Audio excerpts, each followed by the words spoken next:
Cristian Millán, soy licenciado en Pedagogía Social para la Rehabilitación y les doy la bienvenida a esta charla llamada Comprensión Histórica del Conflicto Armado en Colombia. Para tratar de comprender el conflicto armado en nuestro país, he decidido dividir esta charla en tres momentos importantes. 1. Génesis del conflicto armado. 2. Fortalecimiento de las guerrillas, creación de las FARC. 3. Causas y efectos del paramilitarismo. Génesis del conflicto armado. Para empezar a acercarnos a la comprensión del conflicto en nuestro país, quisiera empezar por definir el término conflicto. El conflicto es una situación en la cual dos o más personas con intereses diferentes entran en confrontación. Cabe resaltar entonces que el término conflicto no trae implícita la acción violenta. Por el contrario, en un mundo con millones y millones de habitantes, todos pensando diferente, es un común social el conflicto. El conflicto se hace necesario en la toma de decisiones, el conflicto se hace necesario cuando se tienen objetivos particulares y cuando se quiere llegar a incluso a un bien común. El problema está cuando decidimos definir esos conflictos con acciones violentas, acciones que dañen, que maltraten, acciones que eliminen o que asesinen a la parte rival o a la persona que está en contraposición a mi opinión. El conflicto armado en Colombia es una guerra de baja intensidad que tiene sus inicios en el año 1960 hasta la actualidad. ¿Pero a qué se refiere con baja intensidad? Baja intensidad se refiere al hecho de que esta guerra no se ha librado en un solo momento de la historia con una confrontación directa entre dos bandos, sino que se ha librado en distintos momentos. Algunas veces durante un mes, algunas veces durante unas semanas, unos días de enfrentamiento y luego se devuelve, digamos, a una normalidad, y eso hace que la guerra sea de baja intensidad. Pero el hecho de que sea una guerra de baja intensidad no quiere decir que no haya dejado un impacto bastante fuerte o que no haya en estos momentos todavía dejando impactos bastante fuertes en la población colombiana. Cabe resaltar que esta guerra ha dejado, según el Centro Nacional de Memoria Histórica, más de 8 millones de víctimas, entre ellos más de 7 millones de casos de desplazamiento, más de 80.000 desapariciones forzadas, 37.000 personas secuestradas, más de 15.000 víctimas de violencia sexual, 17.000 menores de edad reclutados para la guerra y 262.197 muertos, de los cuales 215.000 eran civiles. O sea que la gran mayoría de las personas que han muerto en esta guerra son población civil. Esto para que comprendamos la magnitud de la guerra que se libra en nuestro país. Aún con lo impactante que pueden ser estas cifras, no fue sino hasta el año 2011 donde se reconoce de manera constitucional el conflicto armado interno. Y esto gracias a la Ley de Víctimas y Restitución de Tierras, también conocida como la Ley 1448 del 2011. Para acercarnos al inicio del conflicto armado que aún se libra en nuestro país, quisiera centrarme en las décadas del 30 y las décadas del 40, porque en estas épocas empieza a gestarse una rivalidad muy fuerte entre los grupos políticos tradicionales, conservador y liberal. Esta disputa entre ambos partidos no solamente se libró de manera política, sino que también se transformó en hechos de violencia, dejando por todo el territorio nacional centenares de muertes y centenares de desplazados. Pero esa disputa tendría su punto más crítico hacia el año 1948, más exactamente el 9 de abril de este año, en donde es asesinado el líder liberal Jorge Eliezer Gaitán. Este suceso produjo enormes protestas populares, principalmente en Bogotá y posteriormente en todo el territorio nacional, protestas que fueron también muy violentas en lo que se conoció como el Bogotazo. Este suceso del Bogotazo da pie a que el gobierno conservador de la época empiece a arremeter de manera violenta contra la población que estaba protestando, contra la población que estaba inconforme con las políticas del Estado, con la población que estaba en contra del gobierno. Por parte del gobierno se empiezan a crear unos grupos armados llamados los pájaros, que operaron en la zona del Valle del Cauca y el Cauca y Nariño, y los chulavitas, que actuaron mucho más hacia la zona céntrica del país. Por parte de los liberales también empiezan a crearse otros grupos armados, guerrilleros, con el fin de autodefenderse de los ataques de estos grupos que ya se habían creado por parte de los conservadores, además que actuaban en conjunto con las fuerzas militares y con las fuerzas de la policía, o sea, en apoyo del Estado. A este periodo se le conoció como la época de la violencia, y era una disputa entre liberales, conservadores, seguidores de estos dos partidos, en donde se atacaban de manera espantosa, de manera horrorosa, en donde se causaba terror en los pueblos, en las veredas, en donde se dejaban miles de personas desplazadas, donde se quemaban pueblos enteros, en donde se degollaban personas, en donde se asesinaba de manera inescrupulosa, de manera descarada, con el fin de crear terror en la población. En 1957, tanto liberales y conservadores, con el objetivo de colocar fin a las atrocidades que se estaban viendo en este país, a esta guerra llamada la violencia, deciden crear un pacto, un acuerdo, y este acuerdo se llamó el Frente Nacional. El Frente Nacional consistía en dividirse el poder o repartirse el poder durante 4 periodos presidenciales. Esto quiere decir durante 16 años. Un periodo lo gobernaban los liberales, el otro periodo lo gobernaban los conservadores y así sucesivamente. El Frente Nacional empezó con un gobierno liberal y terminó con el gobierno conservador de Misael Pastrana Borrero. Pero aunque este pacto o estos acuerdos, el Frente Nacional, generaron, digamos, una sensación de paz, las cosas tampoco iban del todo bien. Pues muchas personas alegaban de que quizá este pacto era un pacto un tanto dictatorial al no permitir que más partidos participaran de las elecciones. Además, en las zonas rurales, estos grupos como los chulavitas o los grupos como los pájaros aún seguían causando terror en esas poblaciones, dejando centenares de personas desplazadas, dejando familias desplazadas, dejando familias enteras muertas, y todo esto en alianza con las instituciones públicas o con las fuerzas del Estado. Esto dio pie a que entre 1960 y 1963 se formaran varios grupos guerrilleros conformados por campesinos con el fin de autodefenderse de estos ataques. Y aquí damos paso al segundo momento: fortalecimiento de las guerrillas y creación de las FARC. En 1964 aparece en escena Pedro Antonio Marín, también conocido con el alias de Manuel Marulanda Vélez o alias Tiro Fijo. En este mismo año se da como la primera reunión de estos grupos guerrilleros con el fin de trazar algunos objetivos, y a eso se le conoció como la primera conferencia.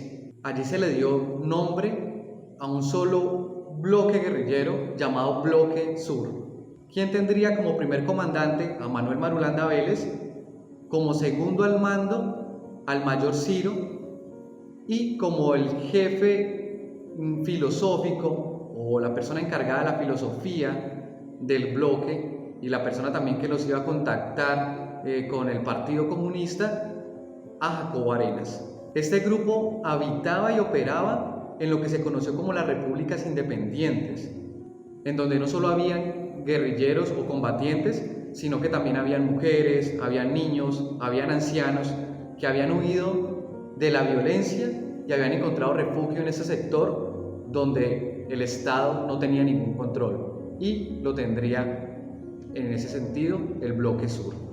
En 1965, tanto el Bloque Sur como la comunidad que estaba con ellos habitando las repúblicas independientes deciden huir hacia la cordillera oriental, atravesando la cordillera central, para acentuarse sobre la región del piedemonte de la cordillera oriental y la Orinoquía colombiana.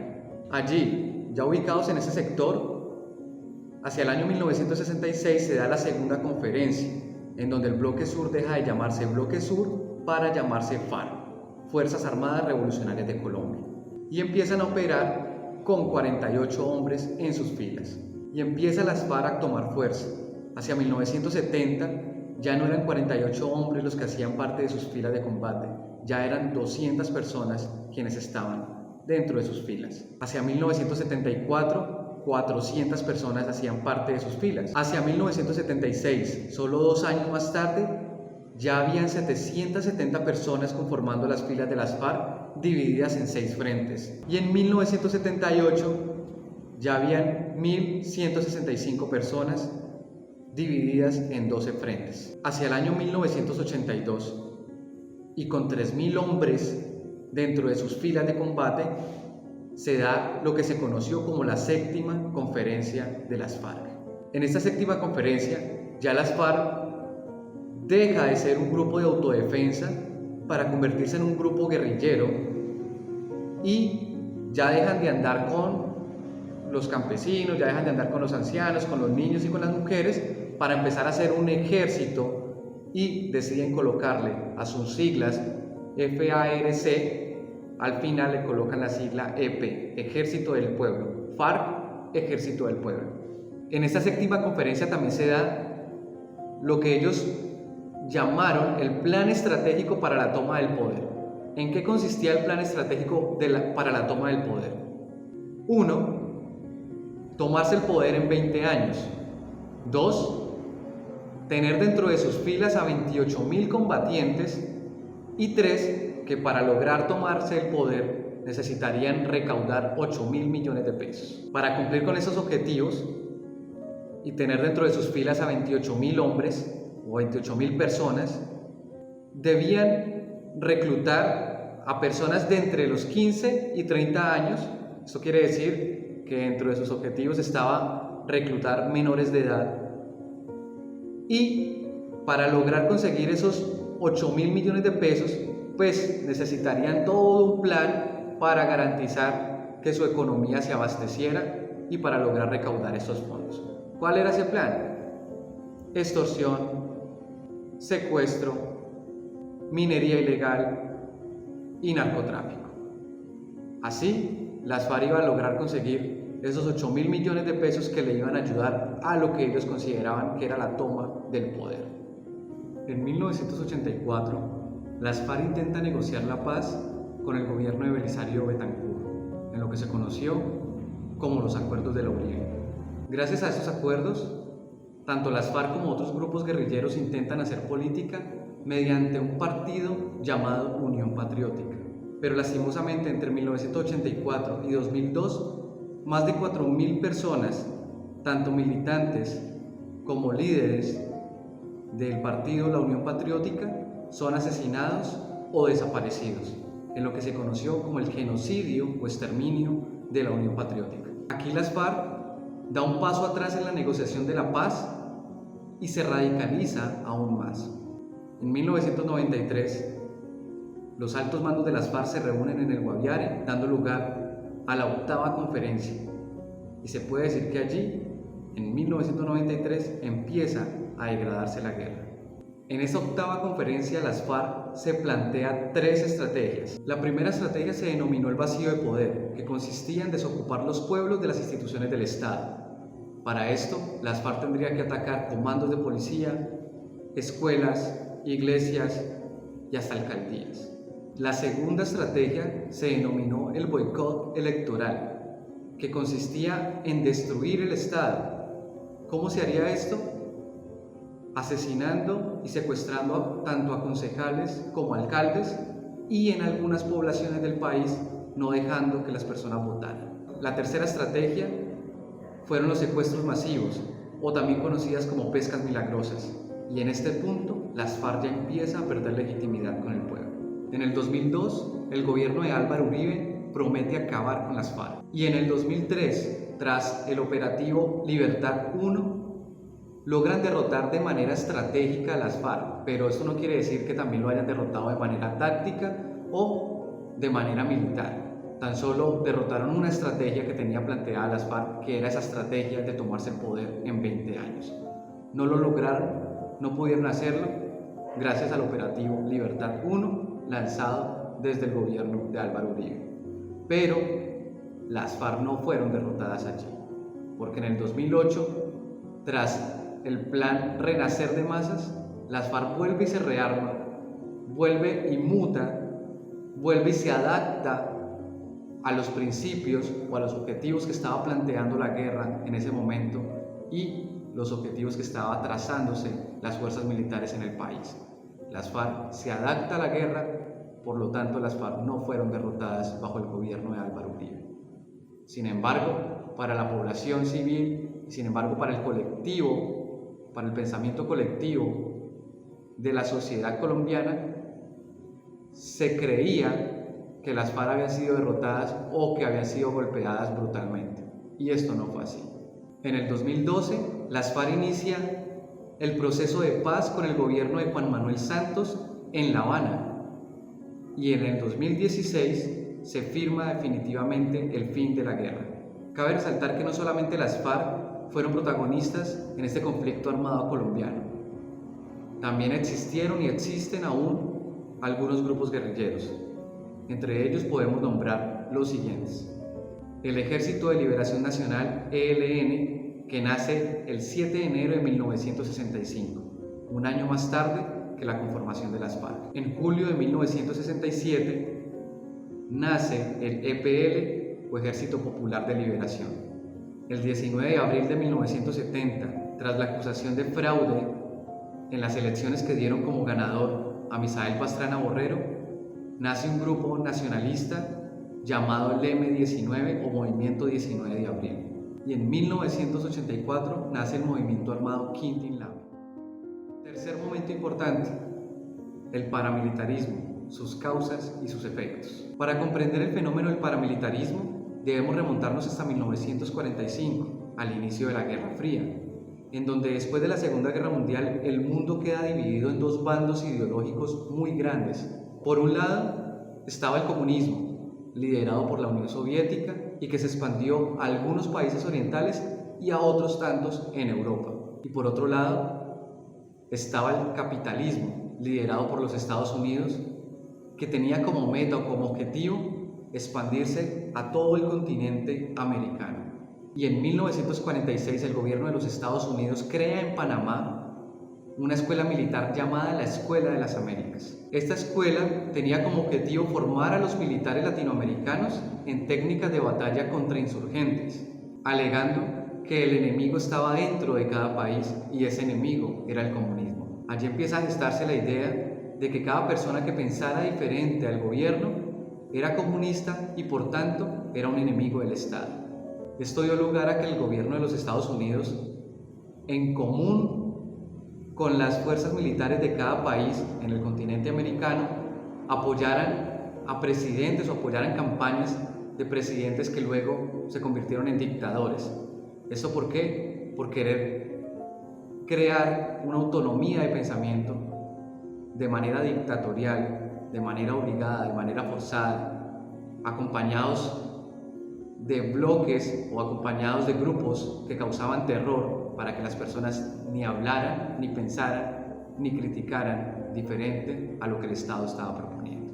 Para hablar del paramilitarismo en nuestro país, debemos hacer referencia a la época de la violencia, porque en esta época nacen dos grupos importantes, que son los pájaros y son los chulavitas, ambos con características paramilitares, ambos apoyados por el gobierno, ambos apoyados por las instituciones que prestan los servicios de seguridad en el país, como son el ejército o como son la policía, y con las mismas maneras de actuar del paramilitarismo, sembrando terror, haciendo o cometiendo crímenes de manera atroz, desmembrando cuerpos, desplazando masivamente a la población, atacando de manera directa a la población civil, y esto son características de los grupos paramilitares.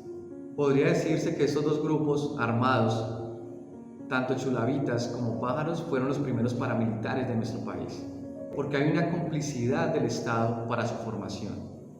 Incluso, en algunas regiones del país, estos grupos fueron armados gracias al Estado. El Estado fue el que entregó las armas. Fue el mismo ejército, fue la misma policía quien entregó las armas para que estos grupos actuaran. En 1965, bajo el gobierno de Guillermo León Valencia, se expide el decreto 3398, que permitía que civiles se armaran y apoyaran a las fuerzas regulares del Estado cuando el Estado lo requiriera o cuando el Estado declarara que había una emergencia. Esto dio pie a que muchos hacendados, a que muchos ganaderos empezaron a crear pequeños ejércitos con el fin de autodefenderse o con la premisa de que se iban a defender de los ataques de los grupos que se estaban creando, grupos guerrilleros que se estaban creando. Empiezan entonces a crearse muchos grupos paramilitares y muchos grupos de autodefensa. Hacendados, ganaderos y muchas personas y grupos de mucho poder político y económico deciden acogerse a este decreto para crear pequeños ejércitos que se defendieran, que los pudieran defender o que pudieran defender sus intereses y pudieran defender sus territorios de la amenaza guerrillera. Y así sucedió hasta 1980. ¿Por qué digo hasta 1980? Porque en 1980 nace una nueva clase de ricos en el país o una nueva clase económica en el país, y esta clase fueron los narcotraficantes.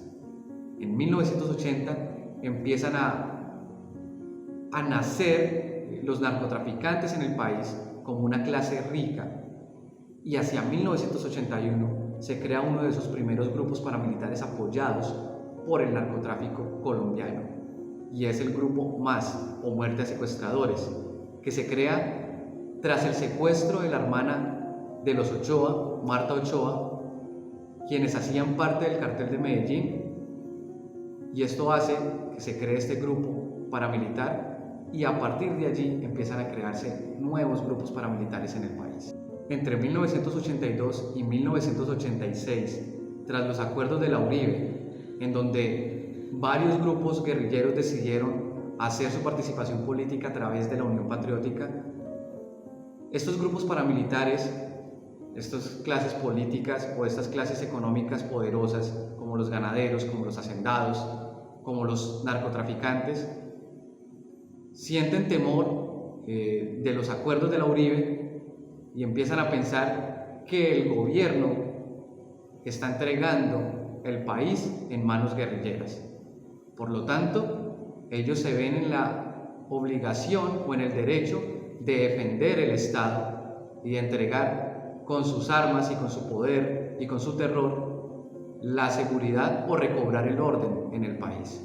En 1988 se da la primera elección popular de alcaldes en nuestro país, y allí nace una nueva fuerza aliada al paramilitarismo, y esta es la clase política.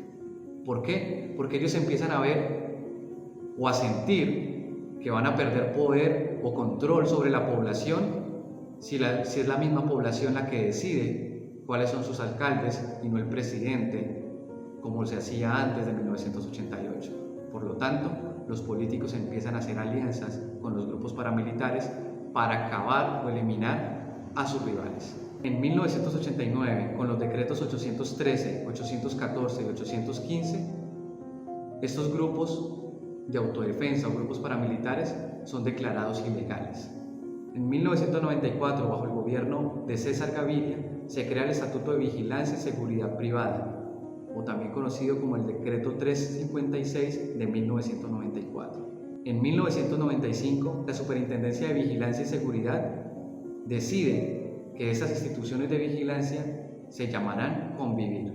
En 1997, Carlos Castaño, en vista de que los grupos paramilitares estaban siendo apoyados por hacendados, por ganaderos, por clase política, por las fuerzas militares, por los narcotraficantes, decide crear las Autodefensas Unidas de Colombia, o también llamadas AUC, que es la unión de todos estos grupos guerrilleros que se estaban formando, que se habían formado y que estaban trabajando cada uno por su lado pero los decide unir en un solo ejército de hombres. Y esto le da mucha más fuerza al fenómeno del paramilitarismo en nuestro país. Y entonces acá, en 1997, tanto como en 1993, se dan dos hitos importantes: el fortalecimiento y radicalización de las FARC en 1993 y el fortalecimiento y organización de las Autodefensas Unidas de Colombia, o el paramilitarismo en Colombia, en 1997. Y aquí se degrada completamente la guerra.